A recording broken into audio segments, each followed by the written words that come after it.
Senator Isaacson, he predicts this government shutdown will last between 10 and 12 days. What is your prediction?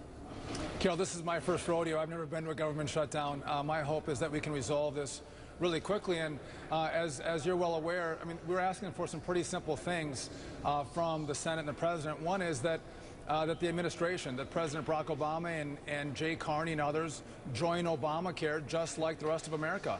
If Obamacare is good for America, it should be good for the President and his team. We've asked for that. And then we've asked that we treat individuals in America the same way that the President's treating big businesses. The President saw big business with their lobbyists and big money coming to Capitol Hill.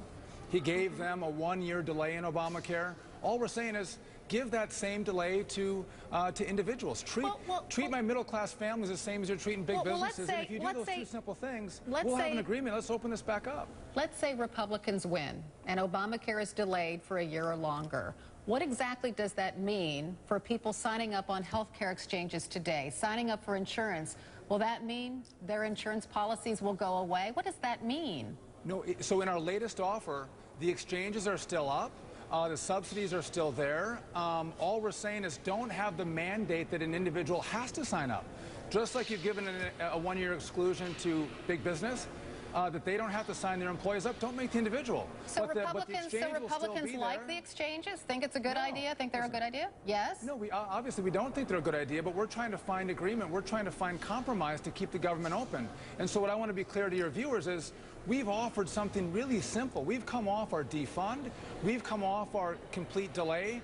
All we've asked for is that individuals don't be required to sign up for Obamacare, just like big businesses. Even though that was upheld by the U.S. Supreme Court. Well, listen, the President said big business doesn't have to sign up. He gave them a one-year delay. We should treat my middle-class families the same as the President's treating big business. Wasn't that a compromise?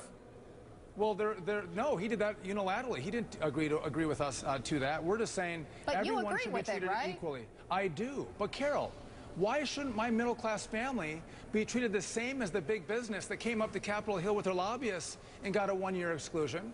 Give my middle-class family that same exclusion. Treat them fairly. And Carol, what I think is the biggest rub here, why they won't go for this, is that the administration, Barack Obama, Jay Carney and others, they don't want to be in Obamacare. They've excluded themselves. And all we said is, if this bill is good for America, Mr. President, it should be good enough for you and your team in the administration. Everyone should join. You shouldn't get your own special health care. You should join us in Obamacare.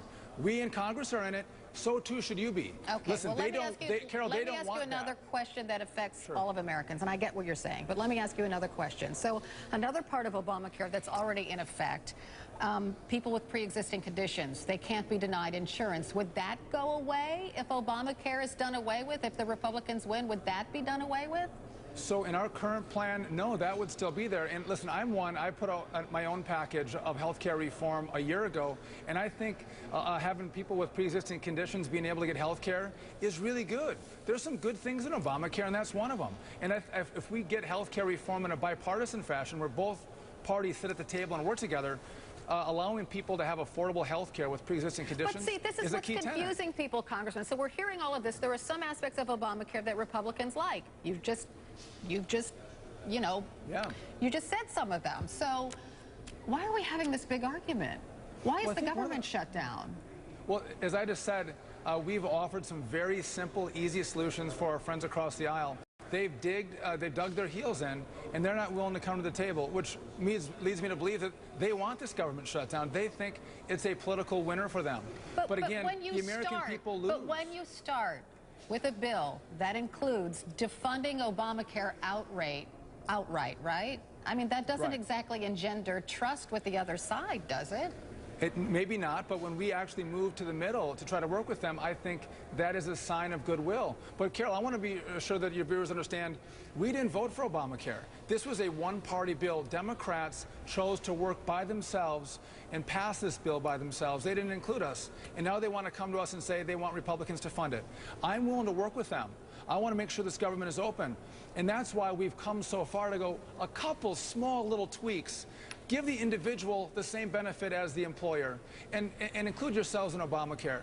That's all we're asking for right now. We open the government up. We all get back to work. This is pretty simple stuff. Well, I hope you're right about that part of it. Congressman Sean Duffy, thank you so much for joining me this morning. I appreciate it. Thanks, Carol. Well, Republicans and Democrats can't agree on much of anything as they battle over a spending plan, but they did agree on